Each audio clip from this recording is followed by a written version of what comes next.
What's up, y'all? Real quick, I'm all about supporting and lifting others up, and whenever I get the opportunity to do so, I'll always try to go for it if I think they're good people. So if y'all could do me a solid and check out our boy's channel here to help him get the momentum going, I would really appreciate it. His editing is insane. I would probably go insane if I had to do all the editing. Alright, thanks again for the support, y'all. So it's August, and most of y'all that watch my stuff are either already in college or about to enter college. So let's have a heart-to-heart and talk about life. My life, and how I thought I messed it up so bad that I wanted it to end. And how I came back from that. Alright, sit back and relax. Or have this play while you're doing homework or something. It's time for a soyo story. For me, senior year of high school was a very surreal time in my life. I had gone to a charter school that heavily emphasized academics, so my entire high school career was full of endless note-taking, essay writing, book reading, and by that I mean spark notes and schmoop. I don't even know if that's a thing anymore. And cramming for AP classes that were just part of the curriculum. I still have flashbacks taking AP Calculus AB and BC. I swear, for the free response questions, I just took the derivative and integrals of every number I saw and prayed for the best. But that was all behind me. My school curriculum was designed so that we would have met all our requirements to graduate by junior year, and senior year was designed to prep us for college applications by beefing up our resume through capstone projects and internships if we really want to get into some Ivy League schools. Otherwise, you could literally just sit back, relax, and enjoy your last year of high school. And best believe my ass did just that. Because don't get it twisted, I may have gone to a quote-unquote academically rigorous school or whatever and got a 4.0 GPA, but I was by no means an academic student. I just did the work out of fear of being called out by my teachers in front of the entire classroom, or because I was deathly afraid of my parents taking away my precious computer where I played games on. And I remember distinctly feeling like nothing was real. Is this really it? Is my childhood over? Within the next year, am I really going to take steps into becoming a functioning member of society? I had become so accustomed to the routine of waking up at 6 a.m., hitting snooze 5 different times, showing up to school late, going back home, taking a fat-ass nap, waking up discombobulated, and doing my homework until like 12 a.m. for 4 years straight. And now I have to start over anew in a completely different environment where allegedly the stakes are so high that my decisions would dictate the trajectory of my future? Like, damn, it's like that? It wasn't too long ago that I was researching tutorials on wave management in League of Legends, and now all of a sudden I'm researching possible career choices that I'm supposed to be doing for a good portion of my life? Dog. What the actual fuck? So yeah, on one hand, I was straight chillin', enjoying life, really happy that was finally over and that I was finally free from academics. But on the other hand, I knew I was gonna miss the comfy routine I had and the friends, classmates, and teachers I had become so familiar with seeing. It's weird, because all throughout high school, I would complain about how much I hated school and everything associated with it. But in senior year, all of a sudden I'm looking through the halls and lockers and classrooms, and I started thinking, you know what, this isn't all that bad. I guess it's a feeling that happens when you're at the endgame and you're reminiscing on the journey that brought you here. Anyways, I was indeed at the endgame. The inevitable future was slowly creeping up on me, and I had to face it sooner or later. And guess what? I had no idea what I wanted to do. I had no particular interests or subjects I liked. All I knew how to do was put my head down, do the work, and keep out of trouble. So, I did the only thing I knew how to do for my entire life. My parents recommended I study software engineering because 1, it pays well, and 2, it's computer related, and they know how much time I'd be spending on one of those. So I was like, F it, I'll major in software engineering. With my mindset and decision made, I cherished my final remaining years of high school, and in the fall of 2018, I had stepped foot into the unknown. Freshman year of college was actually pretty chill. My classes were pretty easy, because all I had to do was whip out my specialty, put my head down and do the work. But then, sophomore year came around. Classes became more difficult, and I was faced with a problem I had never encountered before in my life. Putting my head down and doing the work was no longer cutting it.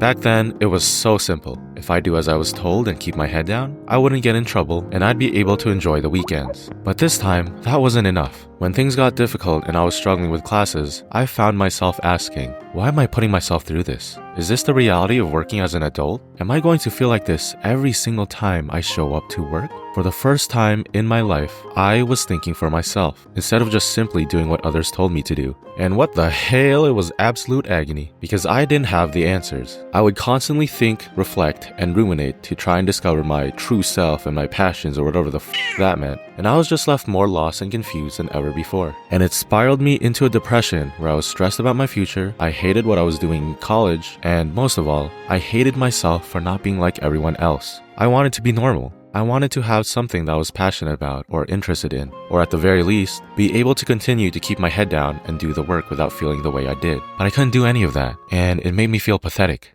Then, COVID happened. See, I find this absolutely humorous in retrospect because I find it so f***ed up to the point where it's funny that sometimes you'll feel like you're at your lowest point, but then life will just hydraulic press you far deeper into the abyss. Because that's exactly what happened. COVID was my breaking point. I was already so depressed and burnt out with college and being in my own head, but now classes are being held online, meaning the only sliver of accountability that kept me going was gone. And so, I let go of everything. I stopped showing up to the online classes. I stopped doing the assignments. And ultimately, I failed all of my classes. It was liberating at first because it was the first time in my life where I decided to do my own thing instead of what others told me to do. It was like I was finally able to breathe again, but it was short-lived because all actions have consequences, and I was reaping what I sowed. So I forgot to mention that your boy here had a full ride, and that because I failed all my classes, I actually lost my scholarships. Also, my family wasn't financially well off, so they couldn't afford to pay for my college education. So, I was left with two choices. Either take up an immense amount of student loans pursuing the degree that led me to this point in the first place, or drop out.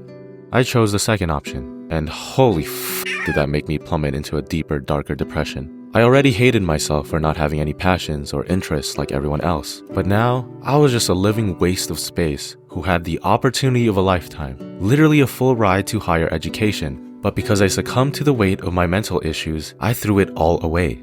Now I was just a failure. I failed school, I failed my parents, and I failed myself. The one thing I had going for me, the thing that I've done for my entire life and was the sole reason I was able to get so far, which was to keep my head down, follow directions, and do the work. I couldn't even do that anymore. I lost everything that I had going for me. And to top it all off, I still had no idea what to do. So yeah, I reached a lowest point in my life, where all I did was skip meals and lie in bed all day, hoping that one day I would fall asleep and not wake up. My bad if that got dark, but I'm just trying to keep it real. But for monetization purposes, let me phrase it this way. You know when you're playing Mario and he has 0 lives remaining and he touches a Goomba? Yeah, I want to be like Mario for real at that point in my life. Every waking moment felt like torture because I couldn't bear the immense shame of knowing that everyone else I knew was out there moving forward while I was just wasting away being an absolute disappointment to my parents. I couldn't figure a way out of this hole I dug myself in, and I wanted out of my head so bad, but I was trapped. So I would find myself thinking that, it would be nice to just log out from the game that was called life. It was an agonizing couple of months, but with time, I think the accumulation of mental agony was so high that I reached a tipping point. I realized that nothing was going to change if all I did was lie in bed wallowing in my own misery. So on a whim, I bought a drawing tablet, and I drew shitty pictures on Clip Studio Paint. I still felt horrible, but at least I was doing something different. And because it was a momentary distraction from how depressed I was, I kept drawing. Until one day, I didn't feel as bad anymore. I actually started to enjoy drawing, so much so that I went out of my way to learn drawing fundamentals so I could get better. And then, I started going to the gym again. And because I started going to the gym again, I began eating more frequently and having a reasonable sleep schedule. Slowly but surely, I was getting myself back on my feet. Then, I got a job and started working full-time. As I worked and began accumulating more life experience by just living life, I grew both physically and mentally, and gained new perspectives on life that changed my outlook drastically. I'd like to believe that you can see a reflection of my growth through the videos I make. Speaking of which, this channel only exists because of the accumulation of my life experiences that made me decide to just give it a shot. Not necessarily as a means to get big on YouTube or whatever, but more so as a creative outlet where I can express my thoughts. Definitely wasn't expecting people to enjoy them this much, but for that, I'm truly blessed and forever grateful. Now, here we are. Having just lived life, acquired more life experiences, and developed myself as a person. It's kind of like a full circle moment that I'm now deciding to go back to school. But this time, for my own reasons, my own purpose, and on my own terms. I had originally entered and ran away from college as a result of it being a path placed before me, but now I'm returning as a result of having carved my own path. So why am I telling you this? Because I'm quitting YouTube. Nah, I'm playing. I'm telling you this because I'm sure there's a lot of you out there that are anxious and worried about your future. Maybe you're even like how I was and don't really know what you want to do with your life. And the thought that making the wrong choices could end up ruining your life is something that keeps you up at night. Sometimes it seems like the stakes are so insanely high. It feels like you need to have things figured out so you can make the right decision. Maybe you've done your fair share of thinking, reflecting, ruminating, and researching, but you still can't seem to figure things out. And that's completely okay. One of the biggest takeaways I got from my own experience is that you can't think your way into new ways of living. You have to live your way into new ways of thinking. Looking back, I didn't have the right tools needed to succeed in college, or just life in general. Immaturity, lack of life experiences, internal issues that needed to be sorted out. There was a lot I was missing, and the reality was that for my specific circumstances, I needed to venture on a different path to discover those tools for myself. And although my path differed from everyone else's, I'm truly glad I was able to take the journey to acquire those tools, and arguably an additional set of tools that I most likely wouldn't have acquired in college. Because now that I've acquired them, I feel more capable of playing this game called life. And this isn't to say that you need to take a detour to discover yourself or to acquire those tools or whatever. Shit, if I could help it, I would have preferred not to take the detour, know what I'm saying? But it was one of my canon events. And without that experience, I don't think I would have known the things I know now. My point is that you just need to keep moving forward and live life authentically. You can think, ruminate, and research all you want, but without the action of living the experience, you'll never really learn or discover anything substantial. When you're on a journey, the only way for new paths and sceneries to be revealed before you is if you continue to move forward. And the more you move, the clearer those said sceneries and paths will become. And to those that are terrified of making the wrong choice, look man, I done f***ed up big time. Make no mistake, I really dropped the ball with the choices I made, and I own up to that. But it has also made me a far more capable person than I was when I first entered college. Life is so beautifully complex in that way. Sometimes you can make all the wrong choices and still end up better than you first started. And other times, you can make all the right choices and end up worse than you did before. What matters more than the choices you make is your ability to take responsibility for them and your willingness to adapt and move forward in spite of them. Lastly, I'd like to tell you something my younger self would have really needed to hear in those dark times. You're going to be okay. You might not know what to do. You might not think you have what it takes. You might think you're too far broken beyond repair. And even so, you'll still be okay. Just keep moving forward. In due time, you'll see how things will fall into place. Alright, that's all for now. Take care, guys. See you next time.